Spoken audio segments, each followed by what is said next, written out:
আসসালামু আলাইকুম এভরিওয়ান, নতুন আরও একটা ভিডিও নিয়ে হাজির হয়েছি। আজকে তৈরি করে দেখাবো পুঁই শাক দিয়ে দারুণ মুচমুচে পাকোড়ার রেসিপি। এখন কিন্তু বৃষ্টির সিজন, আকাশটা প্রচণ্ড মেঘলা থাকে। আর এই মেঘলা বিকেলে পুঁই শাক দিয়ে এরকম একটি নাস্তা তৈরি করলে কিন্তু বিকেলের চায়ের আড্ডাটা একদমই জমে যাবে। খুবই কম খরচে এবং অল্প উপকরণ দিয়ে এই পাকোড়াটি তৈরি করে নিতে পারবেন। তো দেখতে পাচ্ছেন এখানে আমি ফ্রেশ বড় বড় কিছু পুঁই শাকের পাতা নিয়ে নিয়েছি। আর পুঁই শাকের পাতাগুলো সবগুলো একসাথে এরকম ভাঁজ করে নিয়েছি। আর একটা ছুরির সাহায্যে মাঝখান দিয়ে এরকম কেটে দিচ্ছি। এই পাকোড়াটি তৈরি করতে কিন্তু শুধু পুঁই শাকের পাতাই প্রয়োজন, পুঁই শাকের ডগা কিন্তু নিতে যাবেন না। তো ছুরি দিয়ে যতটুকু সম্ভব চিকন করে কেটে নিচ্ছি।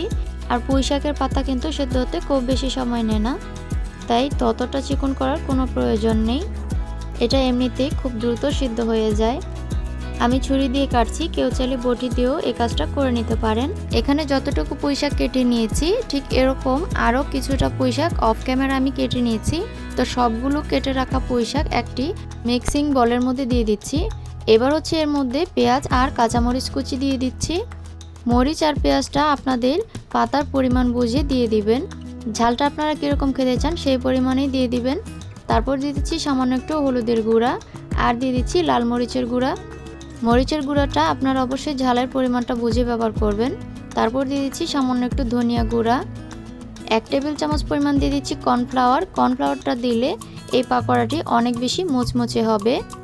কেউ চাইলে এখানে চালের গুঁড়াটা ব্যবহার করতে পারেন, তবে হাতের কাছে থাকলে দিবেন, না দিলে কোনো সমস্যা নেই। স্বাদ মতো লবণ দিয়ে দিলাম। এবার বাজারে যে 5 টাকা করে সবজিতে দেওয়ার জন্য সিজনিং মশলাগুলো পাওয়া যায়, সেরকম 1 প্যাকেটের অর্ধেকটা দিয়ে দিচ্ছি। আমি এখানে রাঁধুনির সিজনিং মশলাটা নিয়েছি, চাইলে কেউ ম্যাগি মশলাটাও নিতে পারেন। 1/2 কাপ দিয়ে দিচ্ছি ময়দা, কেউ চাইলে আটাটাও ব্যবহার করতে পারেন।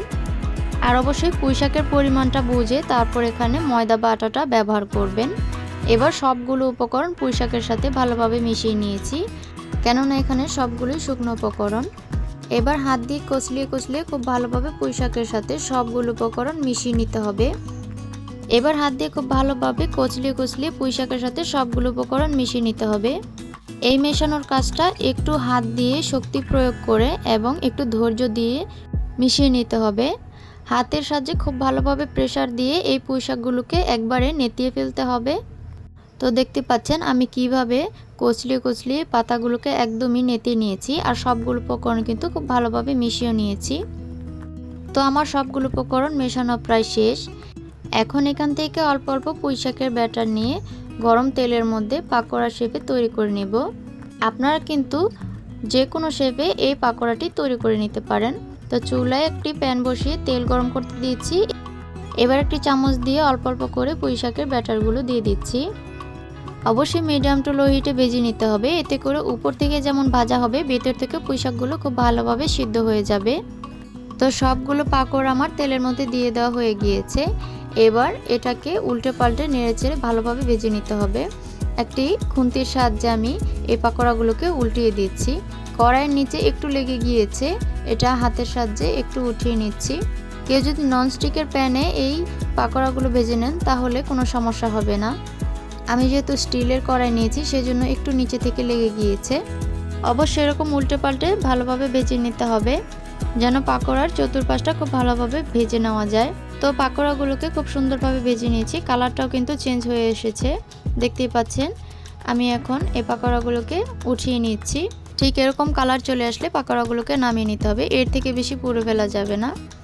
গরম গরম একটি প্লেটে পরিবেশন করে নিলাম। দেখুন দেখতে কতটা লোভনীয় লাগছে। খুবই কম খরচে হাতে থাকা সামান্য কিছু উপকরণ দিয়ে ঝটপট পুঁই শাকের পাকোড়াটি তৈরি করে নিতে পারবেন। বাচ্চা থেকে বড় সবাই রেসিপিটি পছন্দ করবে। আশা করছি আজকের রেসিপিটি ভালো লেগেছে। ভালো লাগলে অবশ্যই লাইক কমেন্ট শেয়ার করতে একদম ভুলবেন না। ছোট্ট চ্যানেলটিকে সাবস্ক্রাইব করে অবশ্যই চ্যানেলের পাশেই থাকবেন। আমি আপনাদেরকে একটি পাকোড়া ভেঙে শেয়ার করছি, এর ভেতরটা কতটা সুন্দর হয়েছে।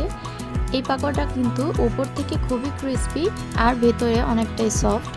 আর এটা খেতেও কিন্তু আলহামদুলিল্লাহ অনেক মজার হয়েছে। বাসায় অবশ্যই এই রেসিপিটি ট্রাই করবেন। আর কেমন হয়েছে অবশ্যই কমেন্ট সেকশনে জানাবেন। সবাই ভালো থাকবেন, সুস্থ থাকবেন। সবাইকে অসংখ্য ধন্যবাদ। আল্লাহ হাফেজ।